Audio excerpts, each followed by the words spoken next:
It's time for Mornings at 8 with Jonathan Mark on AM 1480 WLEA. Yes, indeed, it is time for Mornings at 8. It's 5 minutes after 8 o'clock on August 1st. This is the first day of August. Wow, really fast summer. Well, let's see here. Boy, I have so much here this morning. I could go for an hour, man. There's no way I'll get to all this. There's not a chance in the world. Well, I think probably the most important thing is the celebration of life and the calling hours for the victims of that horrible motor vehicle accident in the town of Burns early last Saturday morning. So as you heard on Brian's news, the calling hours have been set. There'll be a celebration of life this morning. And that's very, very tragic, really tragic thing. Okay, a little closer to home here. Our own Bill Dugan was on Crosby Street last night, where Hornell Mayor John Buckley and 5th Ward Alderman Steve Schinnebarger paid a visit to 33 Crosby Street. Why did they go there? Well, they were recognizing Tom Hoteling for his outstanding job in landscaping his property. And there are 2 photographs and a video here, by the way. There are 2 photographs of his yard, and man, it's really something. Look at the job. Look at the work he's done on that. That is absolutely gorgeous. So he was recognized for his effort. Buckley occasionally recognizes a city resident for going above and beyond and making their properties stand out in their respective wards. Buckley commended Hoteling and said people like him are an inspiration for everyone to make their property appeasing to the eye. Hoteling said he has lived in the area his whole life and this particular residence for 3 years. So he's been there only 3 years? Wow. Man, that's really something. Anyway, he's lived there 3 years. He says, hey, if someone drives by and it brightens up their day, then it makes it all worth it, said Hoteling. Then when asked if he gets a lot of compliments on his property by neighbors and passers-by, he replied, I certainly do, and I guess he would. Hoteling said he officially retired 10 years ago, but still works part-time.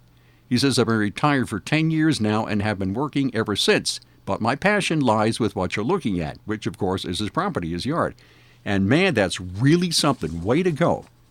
You know, I think if everybody dressed up their property, it would certainly be a very good thing. He's an inspiration. Yeah, very good. Very good. Now, what else have we here? Well, we have... Oh, that's right. I mentioned this, yes. This is going to be the last time I mention this, I promise. Woodstock 50. That's right. Woodstock 50 has been 86th. In other words, it's not going to happen. Not going to happen in New York. Not going to happen in Baltimore, in Maryland. Not going to happen at all.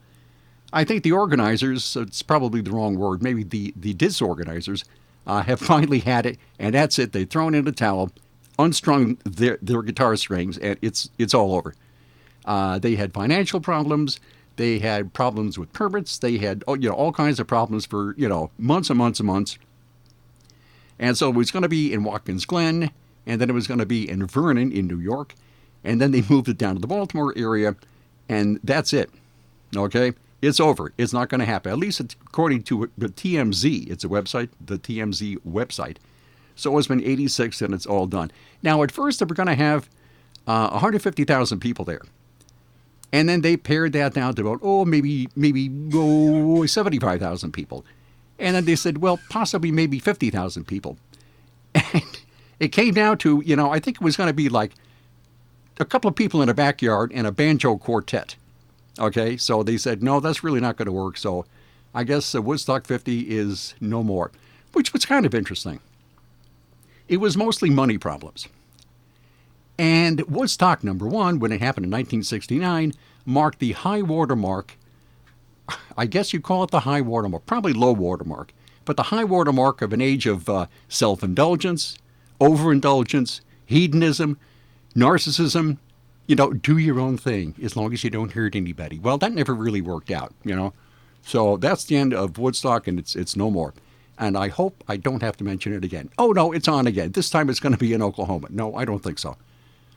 Okay, what else have we here? So that's the end of Woodstock. Goodbye. As Brian mentioned on his news, Governor Cuomo has signed a bill banning carrying weapons on school grounds by teachers and other non-security workers. So that was signed yesterday by the governor. The bill was approved by the legislature in January. And also a number of bills he signed dealing with gun control.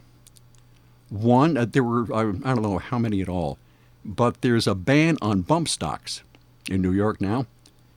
And a bump stock, of course, as we found out during that horrible mass shooting at that hotel in Las Vegas a couple of years ago, when a lot of people died, and the stupid, crazy guy who did the shooting was using a bump stock, which makes a weapon fire a lot faster than it could ordinarily, right? So the bump stocks have been banned in New York. Also, there's more. Let me see. There was more to what he signed there. Oh, yeah.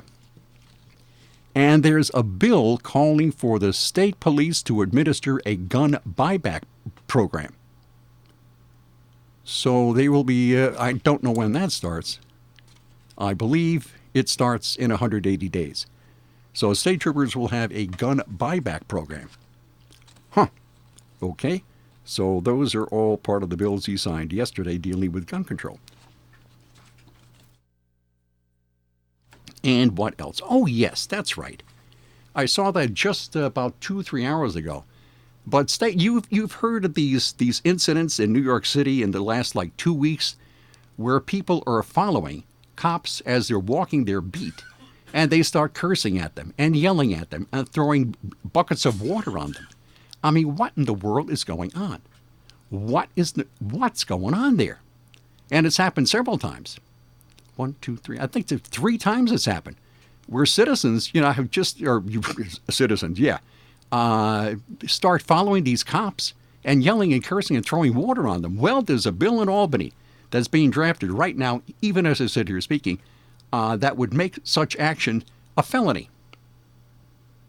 It would be a felony. And I think that is an absolutely great idea. That is a wonderful idea. Making that a felony. You say, well, throwing a bucket of water on a cop, that's, a big deal. Really? Really? There's very little.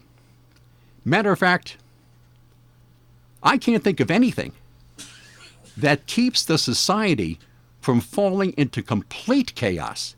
Not just like a semi-chaos, but complete chaos and anarchy.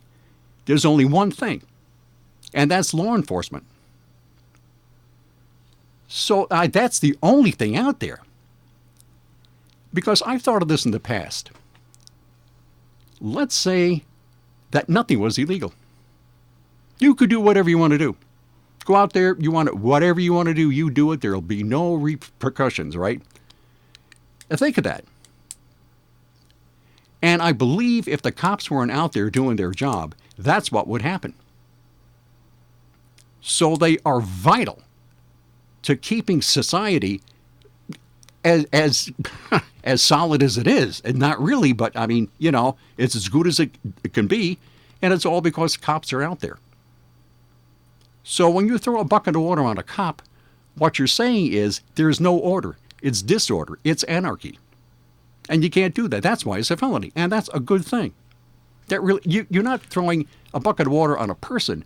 You're throwing a bucket of water on the uniform and what it stands for, and the badge and what it stands for. That's what you're doing. And that should be a felony. And that's what they're working on right now in Albany. And I would bet a quarter that the thing is going to pass. I know it'll pass. I know that the governor will sign it. That's a really, really good idea. Okay. I get a little agitated sometimes. I really do. Because, anyway. Okay, what else? The debates. That's right. Another debate last night. I think they call it their B team, the Democrats. Although, I don't think I've seen their A team. Or maybe they don't have an A team. Anyway, so they were at it again. I don't analyze politics. I really don't. I leave that to people like Brian Kilmeade and Rush Limbaugh and Sean Hannity. I don't do that stuff. I'll let them do it. But I can say, I've said it before and I'll say it again. When I see these candidates line up on the stage, in the back of my head, the theme from the old Addams Family is playing. Because I really can't see, and what you do is to watch on TV, and then you go to your computer and pop up, like on YouTube or something, the theme from the Addams Family. So you turn down the sound on your TV and play the Addams Family theme, and it all makes a lot of sense. And then you think some of these people, I'm sure, know. I mean, they just know that they don't have a chance of winning. Not the slightest chance of winning. And there they are running. Now, you can run. It's a free country, and that's good. You want to take part. But when you know you have no chance of winning, why are you doing it? So I have this theory. And I checked this. I really honestly did. Yesterday? Yeah, it was yesterday. Where if you run for public office, you can write off the expenses. So maybe some of them do it for a tax write-off. Because I can't think of any other logical reason. Right? Why run? You know you're going to lose, but you're doing it anyway. So it's a tax write-off. I don't know. That kind of makes sense. Okay, what else have we here? I have a lot of stuff. Oh, yes. Yesterday, I had a story about a lady in Texas. And unfortunately, I didn't take my notes with me. I don't know. But she turned 110 years old. And she attributed her longevity, and boy, I guess longevity, 110 years old, I suppose, to her faith in God. And I thought that's a nice uplifting story. Because it makes a lot of sense. I mean, it really does. Without God, you really don't have much. And so that's what she attributes her longevity to, her faith in God. And I kind of wonder, if you can believe in God or maybe you don't. You're free to, believe or whatever you want to believe or not believe. That's absolutely fine. But I think the people who don't really believe in God are missing out on a whole bunch. I mean, they really are missing out on a lot. They're missing out on the bigger picture. Anyway, that's only me. So now we have another one. This lady had her birthday yesterday. 107 years old, and she lives in the Bronx. 107 years old, and she lives in the Bronx. And there's a long story. Where was this? CBS News in New York. So she lives in the Bronx. Yesterday was her 107th birthday.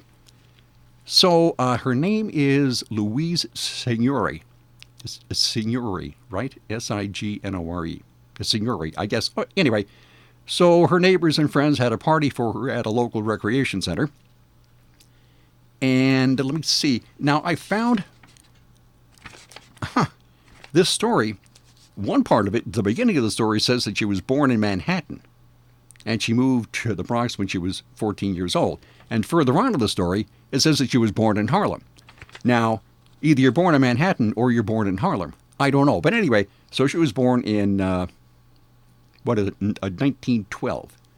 So she's now 107. And this lady is really something. She likes parties. She has no walking cane. She doesn't have a wheelchair. She does all her own shopping. She's not on any kind of medication except blood pressure medication. Okay, that's a good thing. Don't stop taking that. And what else? She's legally blind. She recently overcame pneumonia at 103. At 103, she had pneumonia, and she got over it. Wow. She was also mugged at one point a couple of years ago. This lady is really something. She's proud of her Italian heritage. She, as I said, she moved to the Bronx as a young girl, happily calling the borough home ever since. In her golden years, whatever they are, she's danced almost daily, and she can play bocce ball with the best of them. Hey, how do you like that? Well, you're Italian? Right. Hey, I love bocce ball too. Of course, I'm not Italian, but I love it. Great game. Let me see. Is there anything else about her that's really outstanding? No medication, no cane, no nothing. She's blind. She does her own shopping still. And she said, and this is a quote, "I think the secret of 107, I never got married." I think that's a secret. My sister says, I wish I had never gotten married either. So, there we go. So that's her secret to living to 107. She never got married. Okay, everybody has, hey, whatever works is fine. But that's her secret. And so, 107 years old, never got married, and that's why she hit 107. Okay, then we have, as I said, I got a lot of stuff here this morning. You know these wave machines at water parks, a big pool, and I don't know how it works, but there's a wave generating machine at one end of the pool, and it sends these little 1 foot or maybe 2 foot waves or something along, and it's a lot of fun. Well, there was a wave machine at a water park in northern China, and it went a little cattywampus, and something happened to the wave machine maker thing there. So instead of a little wave, it sent a crushing tsunami that injured no fewer than 44 people. And that's according to AP. And there's a video. I hope it's still up there. Who knows? Anyway, this is from the Washington Post. So this all of a sudden, out of nowhere, a 12-foot wave. It looked about 12 feet because here's the people in the pool. There's a height of the wave. It looks about 12 foot. This wave comes, boom! Smack! Holy mackerel! I mean, just out of nowhere. First it's really calm, and all of a sudden, wham! And this video shows these people being thrown around like matchsticks. I mean, people are being thrown out of the pool. They're screaming and yelling. They're crying children, screaming adults. And some of them were thrown out of the pool and smacked onto the pavement. So there's blood everywhere. Everybody's hooting and hollering. Wow. And it also says apparently the worker operating the machine was not drunk. Although right now, at this point, he probably wish he was drunk. So there we are. So they're investigating. Boy, if you're being investigated in China for something, you got to be really careful, I'm sure. So there we have. You got to see this video. As I said, I found it this morning on the Washington Post, and so there we go. Man, what a mess. Okay, so insurance. Now those people probably seriously wish that they had insurance. Okay, you need insurance. Everybody needs insurance, especially those people. Here, not quite. We don't have 12-foot tsunamis down the Canasteo Valley, but we still need insurance. The Ryan agencies. Is there anything better? Offhand, nope, I can't think of anything. The Ryan agencies are the best. They have insurance offices in Hornell, Jasper, and Wellsville. They're local, they're independent, and they do the insurance shopping for you. Makes it a lot easier. Lot easier. It's like having your own personal insurance shopper. They have access to many insurance companies. They find the best rates for you. They offer sound, unbiased advice. They're insurance experts. They're friendly, local, and they also have a website on which you can find a whole bunch of stuff. And their website is, oddly enough, RyanAgency.com. The Ryan Agencies. From the Fox Sports Studios in Los Angeles, here's Eddie Garcia. On trade deadline day in Major League Baseball, we had around 20 trades involving around 60 players, but there was just one major trade that was made by a top team in the American League. That was the Houston Astros acquiring standout starting pitcher Zach Greinke from the Arizona Diamondbacks for 4 minor league prospects. Greinke this season is 10-4 with a 2.90 ERA. He's a 6-time All-Star and a former Cy Young Award winner. On the field in games of note, the Cubs beat the Cardinals 2-0 to move into a tie with St. Louis for the NL Central lead. Rays over the Red Sox 8-5. Tampa Bay moves past Oakland and into the second wildcard spot in the American League. The A's fell to the Brewers 4-2. Milwaukee's a half game out of the National League wildcard race. The Giants beat the Phillies 5-1. Philadelphia. From the Fox Business Network, other customers of Amazon Web Services are investigating whether they also were victims of the accused Seattle hacker who previously worked for the cloud business. The Wall Street Journal says Michigan State University and Italian bank Unicredit are looking into whether their systems were breached. The FBI is investigating the Capital One hack of more than 100 million customers. BMW is reporting a weaker spring quarter, partly because it was spending on developing electric cars. Its earnings were down 29%, even though its sales were up and increased 24% in China. Global stocks are mixed. Major U.S. averages closed sharply lower yesterday after the Federal Reserve lowered interest rates but did not indicate more cuts are coming. The Dow dropped 333, the Nasdaq down 98, the S&P down 32. With the Fox Business Report, I'm Jenny Cosola.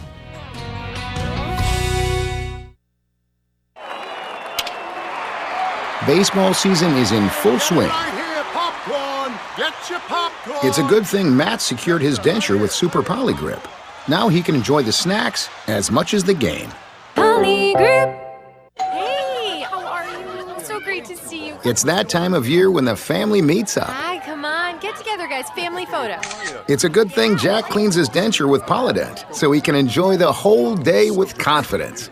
Polydent. Today at Simmons Rockwell Ford. Drive away in a new Ford F-150 lease for only $339 a month. A new 2019 F-150 STX Crew Cab 4x4 equipped with a 2.7 V6 EcoBoost engine, running boards, 20-inch alloy wheels. Lease with no money down and Ford Trade Assist for $339 a month for 36 months. Only tax and DMV fees are due at signing. Shop Simmons-Rockwell.com. And here we are. Okay, I got this from, where did I get this? CNN. A police department asking for cat food instead of cash for parking tickets. Isn't that neat? What's the cost of a parking ticket in Muncie, Indiana? And the answer is a donation of cat food or supplies for a local animal shelter. What a nice idea.